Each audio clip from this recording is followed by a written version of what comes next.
Here I have Sharp Aquos R2, and today I'm going to show you how to perform factory reset operation on this device. So first of all, you have to open settings, scroll down to the bottom, go to the system section, advanced, and then to reset options.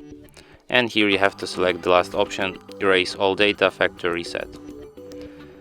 Then tap reset phone, and then tap erase everything to confirm whole operation. And after that, your device will be restarted within a few minutes.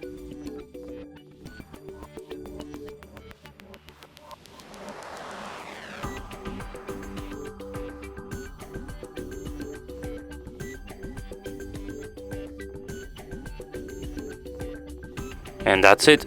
Thanks for watching. If you find this tutorial useful, don't forget to hit that like button and subscribe to our channel.